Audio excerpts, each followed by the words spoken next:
So let us get started, and the agenda for this session is that we try to understand what is Spring Framework, why do we really need it, okay, and how do we build applications using Spring Framework, not just a theory, but as we just practice and then learn. So maybe we will, the way we do is that we will do half an hour session first, and do a simple programs, okay, and working programs such as, then we'll break for some time, then we'll meet again, okay, and then the second half we will learn another topic in the Spring Framework, so that the break can be used for yourself to practice. So that is the agenda. So no questions explicitly, all the questions you need to type in the chat window and I will answer them, okay. It's going to be complete mute, only I am going to speak, you are going to ask questions in the chat window. So for this complete training and general other trainings as well, what happens is that we need some context. So in this particular thing, the context that I will use is that there is a small application, or like with a virtual application called Office Web. Okay, so very simple thing that you will have an employee, you will have a department, you will have a designation associated with an employee. Okay, this is not a complete thing but a very basic thing. So just have a look at this particular table. It is not a complete DB design.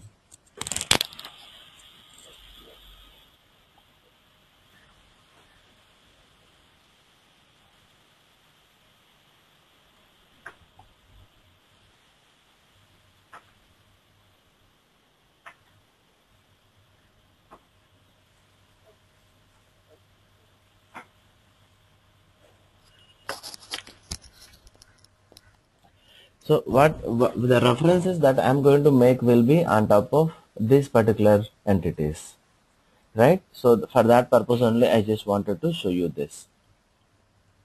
And yeah, so let's see that why do we really need Spring Framework.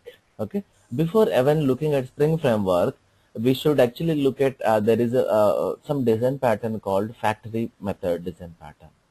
Factory method design pattern. Okay, so what is a factory method design pattern? Let's look at that.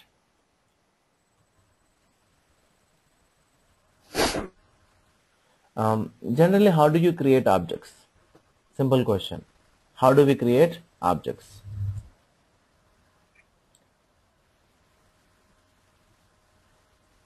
How do we create objects? We create objects using new operator, right?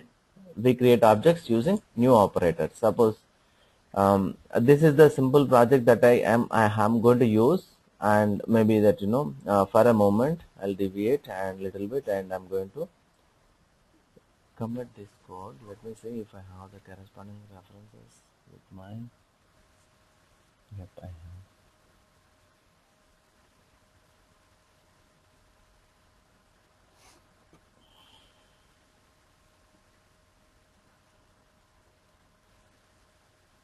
Okay, so I'll just comment this whatever jars I'm going to use, so that you can when you check out, you'll not have any problem. I mean, this is actually I'm using a bit old version of Spring Framework, that is 3.1.1. This was something that I used in my earlier training, whereas latest one is 3.2.2 or something. But what we are going to learn has nothing specific to the which version of Spring Framework we are going to use. Perfect. Let me give a commit command as well, and then we will go to the factory method design pattern.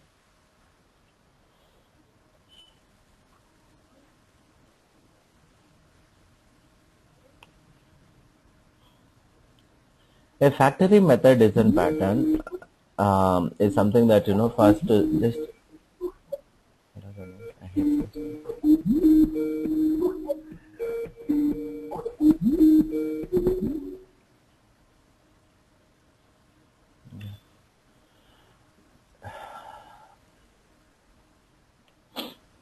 was codedesign.com. There are some good sites.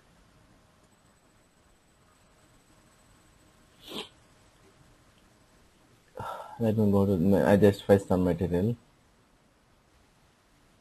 Codedesign.com.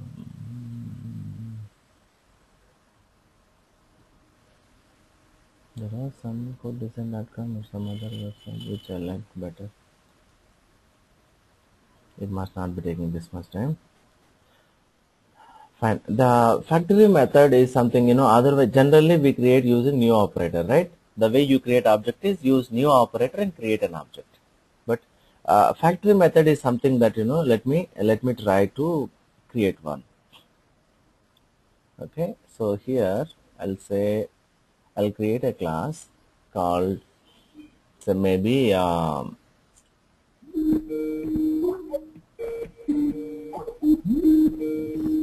is this sound I'm hearing? I'm hearing some sound. I'll make all of you guys mute.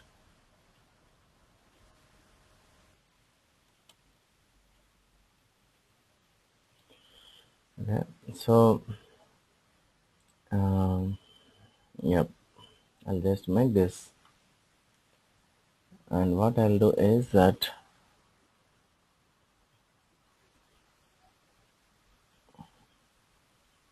okay,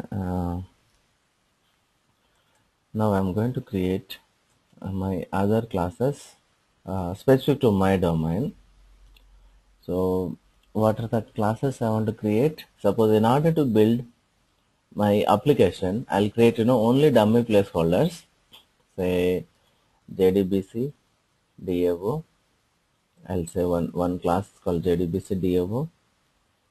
This has become everything in caps, and that's okay. So let me rename this into individual. Yeah, let me delete that. So I'll create few classes for specific to our purpose. So it will be like so DM and JDBC connection manager.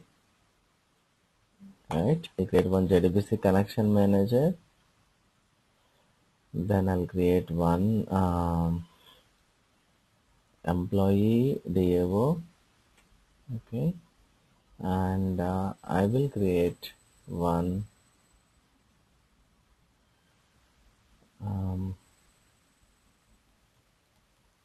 employee manager.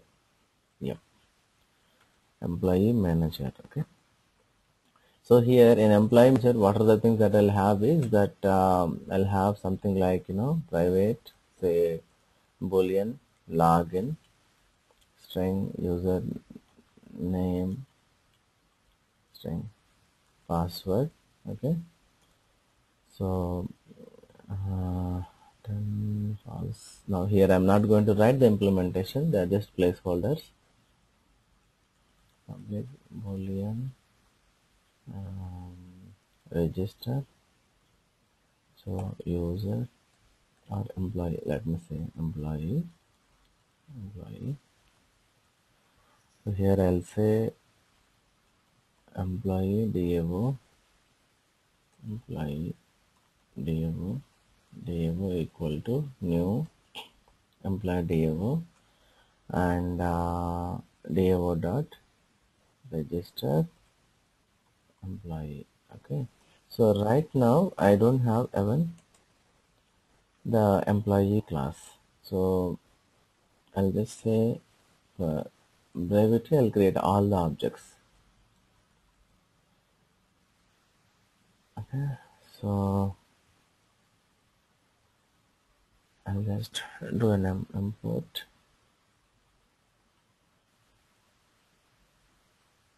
Yeah, so in in all the places now I have created end-to-end employee manager. What is the problem this guy has? Must reason. Okay,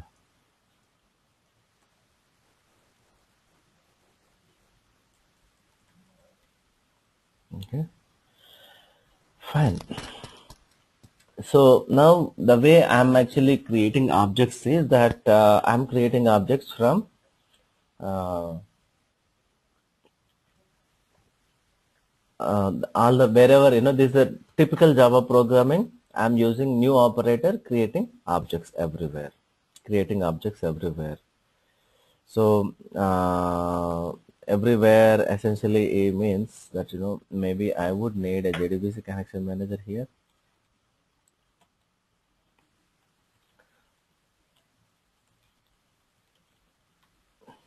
Folder new, okay, and probably okay. Whoever is going to call me, okay, fine. So from the class, from here, say from I'll actually create a main method in the training. Yeah, in training, I'll have a main method. Main class. So I'll just have a simple class called application. So now let's not think of anything of Spring Framework. So what I'm trying to do is that I'm going to build with a simple classes. I'm going to build something. So how will I do that? So I need to register an employee. Okay. So what I will do is that employee equal to new employee. Right. I'm not having any properties right now. I'm not having any properties right now. So what I have essentially is that I'm going to create, just invoke, create a dummy flow, create a dummy flow. So then I'll have employee manager equal to new employee manager. So what I will do is that manager dot register employee. Okay.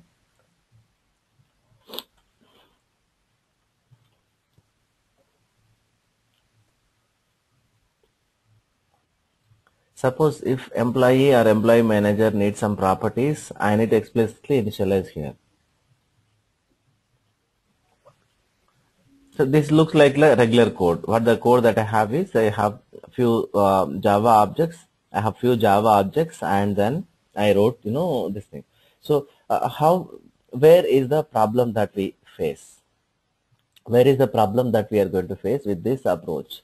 For simpler programs, simpler projects, this is pretty much fine.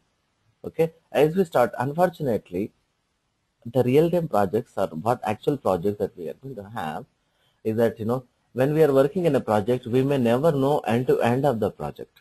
We may never know end to end of the project. That means that projects are generally they become complex because in due course of time people work years and years onto it and add a lot of files to it, and they become number of files will be huge, literally, and you don't know where, like if you do some change, the kind of impact you are going to have, or where and all you need to change and all, you may not be able to get.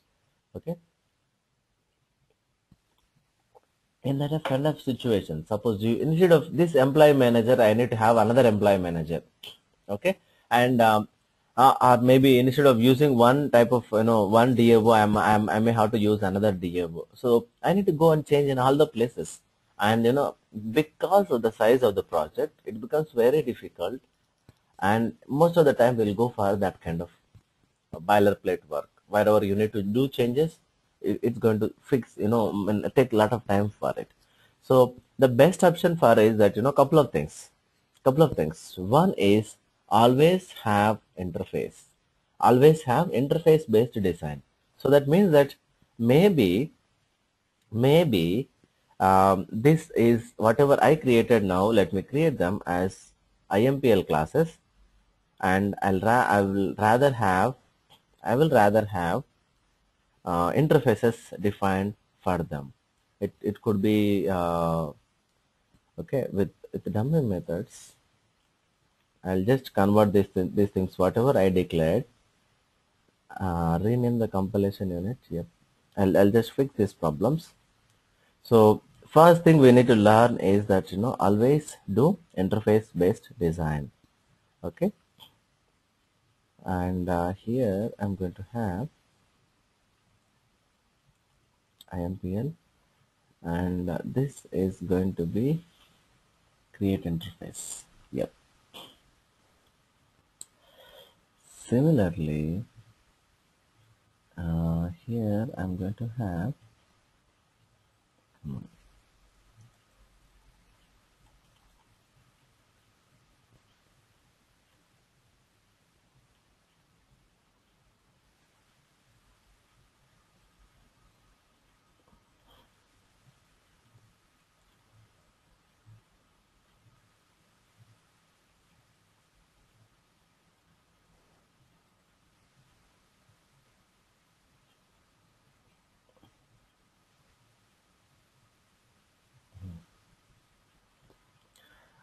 what I'm doing now is just fixing this particular things, and yep, yep, yep. So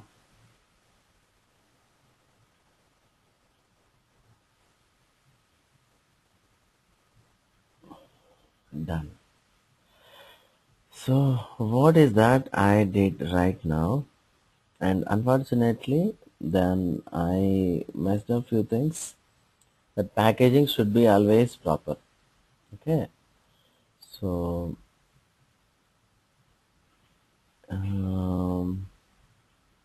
within this DAO, what I need to have is that I guess I must have a Spring Manager. I'll put all these things into corresponding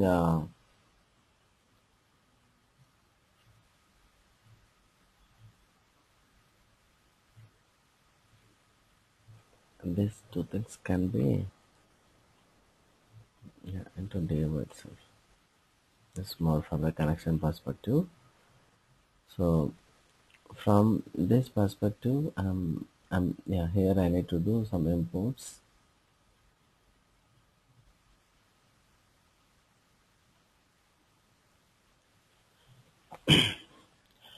Also, I'm going to have an interface called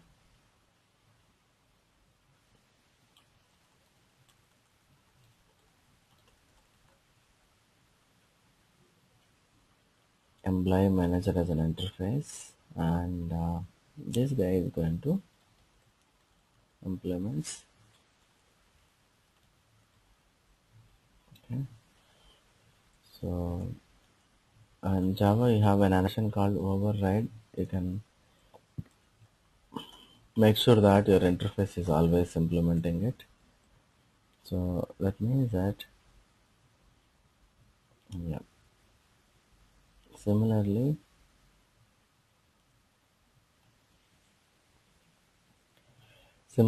I'm doing this. Okay. So now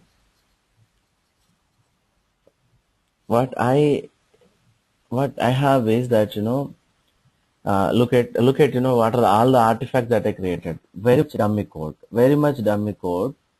I have just I created interfaces for all of these objects. I created interfaces for all of these objects. Right? So now let me talk about a particular design, that approach that we can always opt for. In the application, maybe I must import these things, especially then npm, and I'm going to have this. So what I'm going to do now is that let's try to get rid of these new operators wherever possible. Okay. So maybe that how I can do that is that try to implement a factory. Factory is generally is something to, I mean, you if you say a toy factory, what does it will do? What does it do? Like it creates toys, right? So you think of some other factory and that it is going to create a particular type of this thing. So here what I'm going to do is that I'm creating a factory for our software project. Say private, sorry, no, it's public employee manager.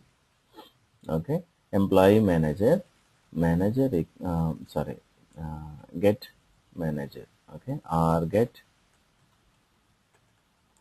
employee manager, something like this. And here I say return new, come on, employee manager IMPL.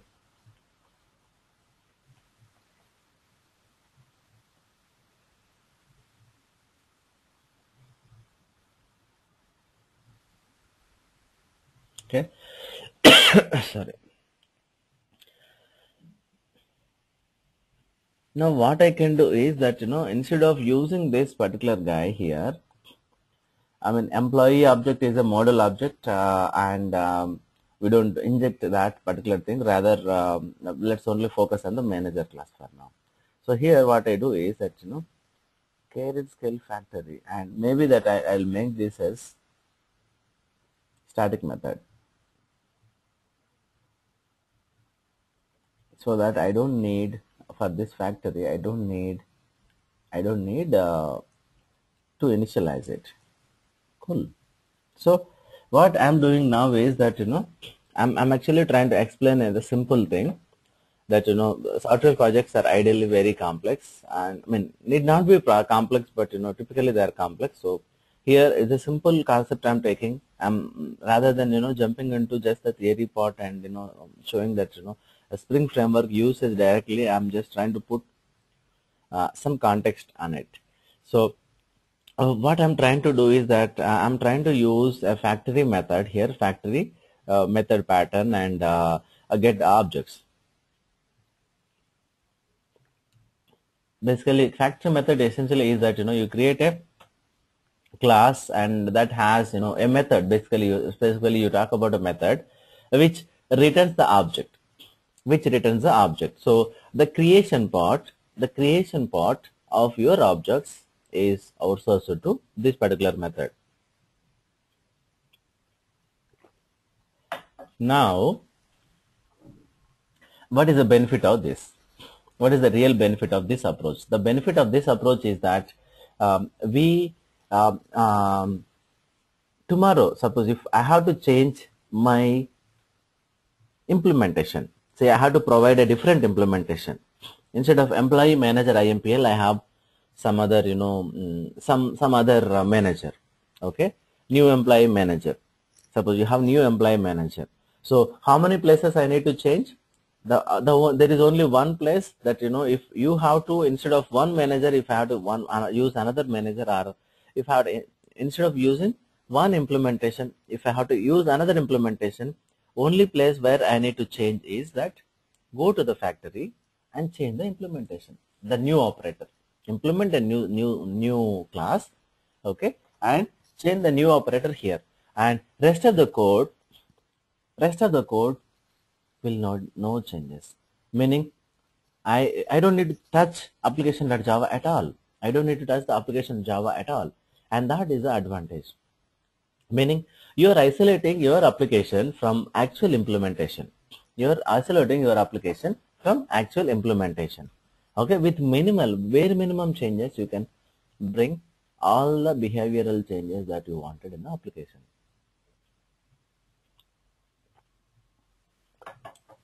Okay, so now this is about some bare minimum thing. Why do I need to go with Spring framework or something like that, and what is the very basic fundamental behind it? Okay, now what I'll actually move on to the actual Spring framework. Let me close all this. Okay, so here what happens is that, you know, Spring is a big factory. Okay, Spring is a big factory. It you outsource, you know, all the object creation to Spring framework, and it nicely creates that, you know, it nicely handles that particular thing. There are two fundamental aspects to Spring framework. One is called dependency injection and other is called AOP, aspect oriented programming. Okay, let's only focus on the dependency injection. Dependency injection means that, you know, whatever the factory thing we are talking about, and a little bit more than that. Let's look at, you know, typically what is happening here is that if my manager needs, let's look at only this particular manager. So this my manager needs a DAO class, right? And it is now my responsibility to find out which DAO I need to use and also create that DAO. That means that if I depend on someone, I'm going to create that from the scratch. I'm going to create that object and then use it. So if it's something like, you know, what you call, if I'm building a house and if I need bricks, I'm going to build the bricks myself and then build the house. And just think of it. It's a painful thing, right? So similarly for software project also, it's going to, I mean, as long as you're building only small toy, it's fine. But if you want to build a big house, then there is a problem. Okay, so that's when, you know, Spring framework comes into picture, where you want to outsource this dependency problem. Whatever your dependencies are there, instead of you going and creating them, rather instead Spring framework inspect Spring framework to inject. Inject means, rather, you know, I need these things. It is something like a delivery. Okay, meaning say suppose I order something to someone. Instead of me going and picking up or something like that, you know, whenever I need, that guy is going to give come and, you know, give all those things to me. So I never bother about how this whatever deliveries are like required. You know, I need some stationery or something like that. I don't really care about how to procure or how to buy or, like, you know, where to buy or all those things. I trust one guy who is going to help me out. He is my default F1, the default, I mean, 24/7 assistant, something like that. So what we do is that with Spring framework is that primary thing is dependency injection. Dependency injection means, I'm trying to explain the same thing. You know, it actually gets a little difficult for the beginners to understand what is this dependency injection, the term. And inversion of control. All these terms actually, they are related. Both the terms are related, but primarily it is about injecting the dependencies. Meaning, if my class depends on some n number of other classes, so generally, typically, what you do is you create all of them using new operator. Now, instead of that, let someone else here, the Spring framework, to inject whatever is required for us, inject into our class during the object creation. How we are going to do that, I'll explain that.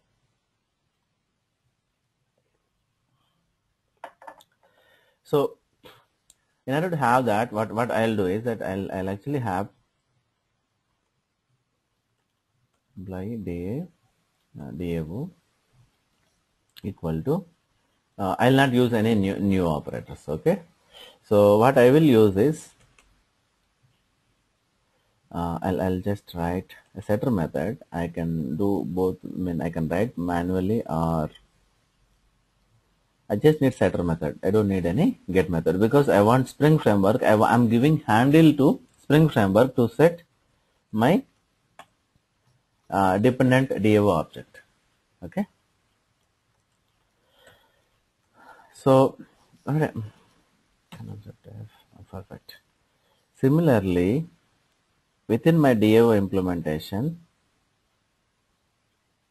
I'm just going to have this as a private variable. Okay, I'm just going to have this as a private variable,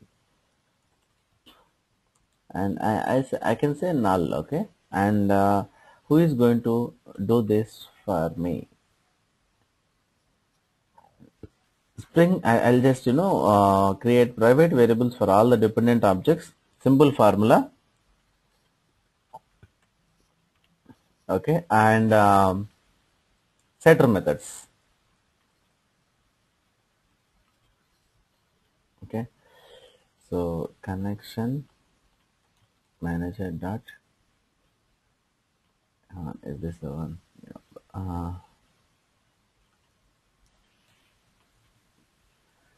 Get connection. I'll just put a placeholder method just so that this object looks as if it is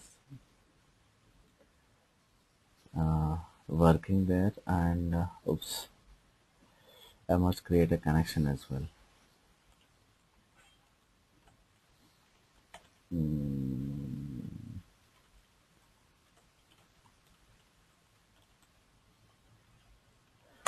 Okay, so this is primarily JDBC connection, so we should not have problems with this.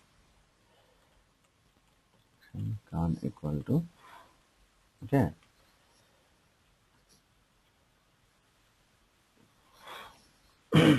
fine, and I'll say just that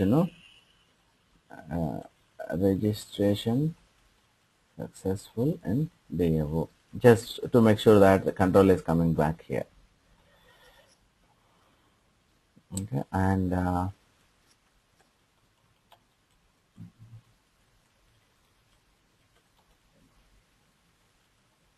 in manager, and maybe I'll just return the true values. I'm not writing any logic, so I'll just say true everywhere. And who is this? Because I added a method into the connection manager, so I'm going to write fine. Let it be fine. Okay, so now instead of writing any boilerplate code, what I'm going to do is that I'm going to use the Spring. I'll define as something called Spring, um, this particular thing, Spring.xml. It file can be named anything. Okay, file can be named anything,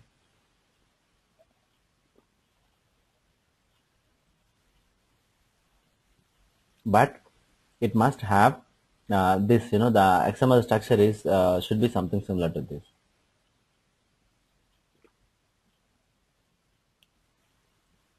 This means that I'm actually having. Let me remove this. Okay, what is it?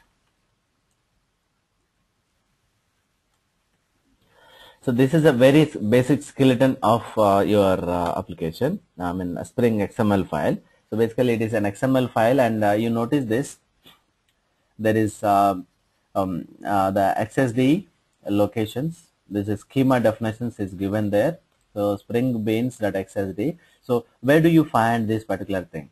That is, I mean, to find this particular thing, I have added the corresponding dependent jars to the project into the lib folder. So what you can do is when you check out this particular project, just add blindly all these things to your project class path.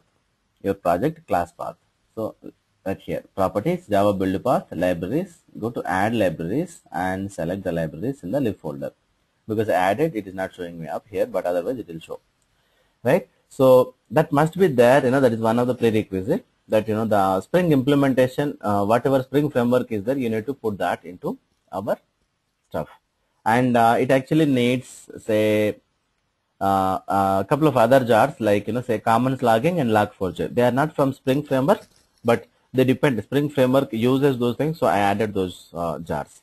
So now let me define the beans. Bean, where do we go? One moment.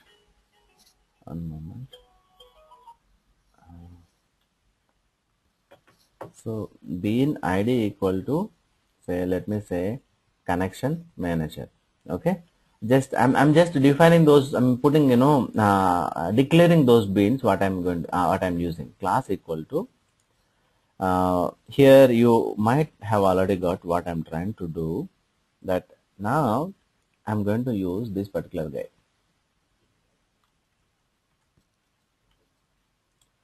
I'm going to use this particular guy. Dot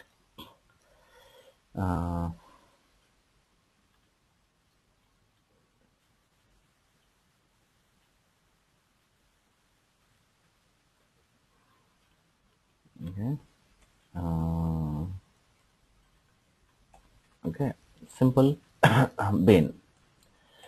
Okay. Connection manager. A reference to connection manager. The properties that I have is you need to have an ID associated with each of the bean. Bean, when I use the term bean, just any Java class. Okay. Just a synonym for your regular Java class. Nothing more than that. Okay. So then bean ID equal to my employee DAO. Then employee DAO class equal to then maybe I need to have this particular complete structure kind of thing. Okay. I'm going to do this dot employee DAO IMPL.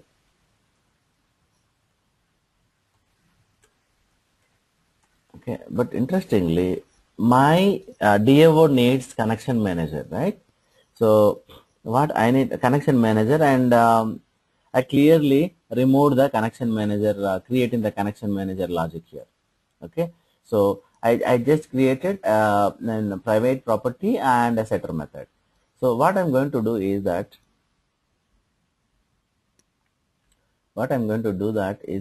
I'll have property. So come on.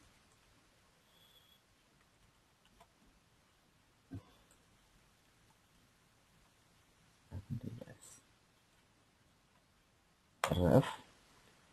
I'm going to reference to the existing object. So you might already be aware that when I don't have any extended things, I can do something like this. And here the existing problem is, yeah. Okay. So what I'm saying is in employee DAO, let's look at employee DAO. I have one connection manager. Okay, sorry, a connection manager property I have, and how do I mean, and I'm not creating the JDBC connection manager. Okay, so what I'm doing is I'm having some setter method, and if you notice it clearly, this JDBC connection manager is an interface. I'm talking about only interfaces in my code across. Okay, but the actual implementation, if I look at the Spring framework here, Spring declarations here, the configuration, I'm actually talking about the actual implementation. So actual implementation is not at all specified in the Java code. Rather, it is specified in the XML file, a spring.xml file. Okay. So tomorrow, if I need to change, instead of JDBC connection manager, I use some other sort of connection manager. I can pretty much only change here, and rest of the application works pretty much fine because I'm outsourcing the object creation logic, and also I'm outsourcing now the dependency part, in the sense now my DAO needs a connection manager. I'm not going to create that connection manager in the DAO itself. Rather, I'm not going to do anything on that. Rather, I let the Spring framework to inject that dependency. Meaning, Spring is going to, as it creates the objects, it's going to, what it will do is that in this simple scenario, it's going to create connection manager object first, and then it's going to create employee DAO. And when it is going to create employee DAO, it will check, okay, employee DAO has a property called connection manager. So, okay, it will go and check employee DAO. It will check, fine, this guy has a property, and then you are setting it to reference to connection manager. So reference here, when you say reference, it is going to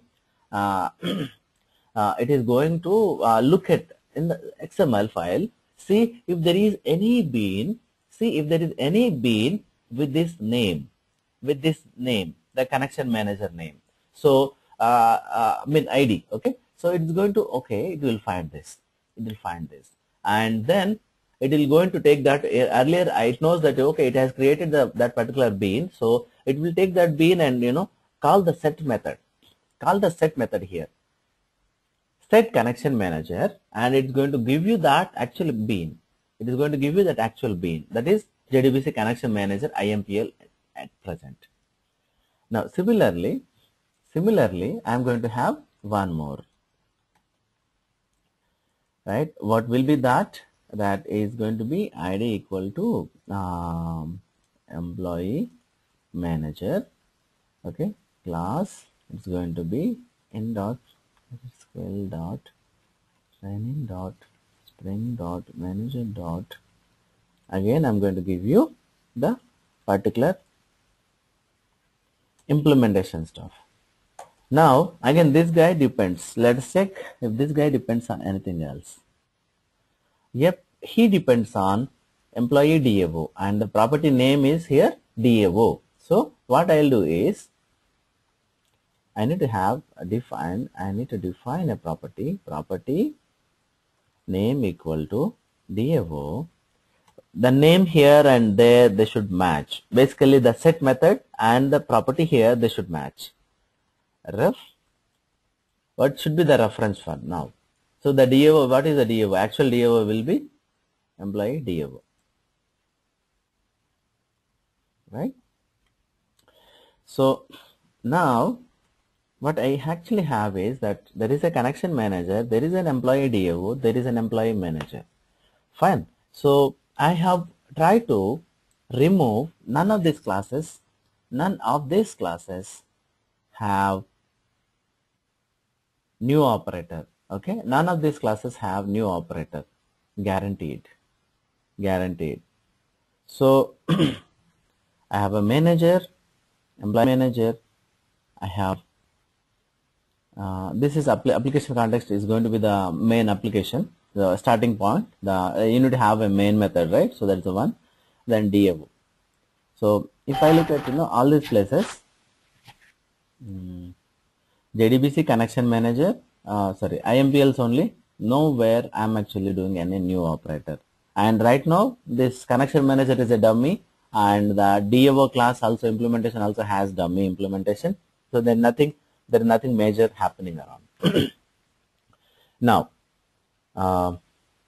so what I have here is that now what I'm going to do is that the way you have to initialize your code is something like this. Okay, so starting point for a standalone Java applications, is that you need to have application context, or there is one more thing called bean factory.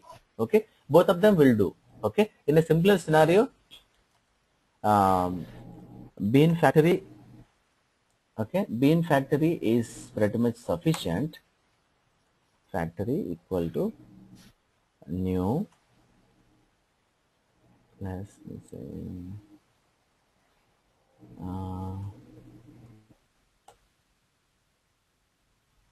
new. Did I suggest anything for me? New class path do you have? One sec. Let me get these names. I tend to forget things too often. Spring bean factory implementation. Okay. Hold on. Is this?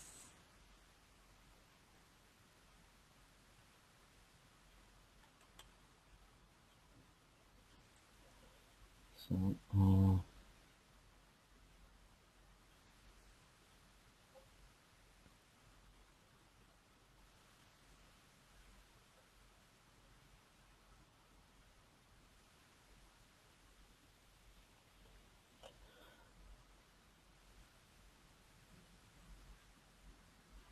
what?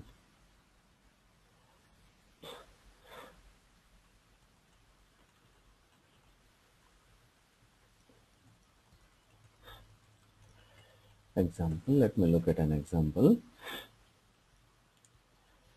Container, tutorial point, learn.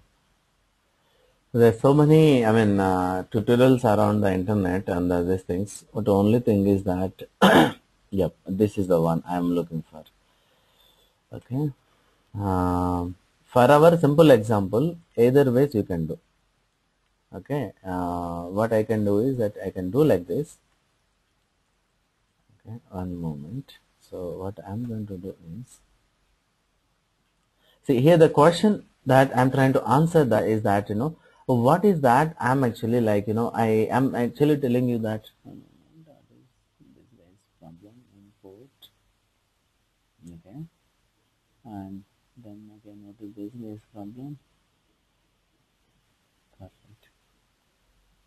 Okay. Yeah. So this thing is now you can do this way, like factory dot get bean. I specify what is that top element I may be interested with.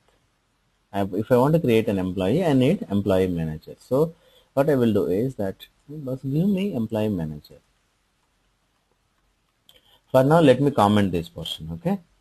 So, but generally, like in the real life, people are always going to use employee manager and manager equal to this, and yeah, maybe you need to import this. Come on, and then you need to do some type testing because it gives you a Java object. Now look again. So manager dot sorry, register. Okay, I'm going to register an employee. So what I'll say is that for employee equal to this is a dynamic object. Okay, so meaning is when employee is going to come and register in my website, I'm going to create an object for him. So that's going to be a model object. So you are going to have it the new operator there. You're going to have a new operator there. Okay, for now. Okay, maybe that if you are using a Spring MVC application, you may not need to do anything. So let me see. I'll explain this again. Let me see if this is running. Perfect. This is running. So it took maybe 30 minutes for me, or maybe a little bit more than that. I think it's close to 1 hour. Close to 1 hour. But that I'm able to create a simple application which works with Spring framework. So I will commit this code. And then we will break now. We'll catch up again.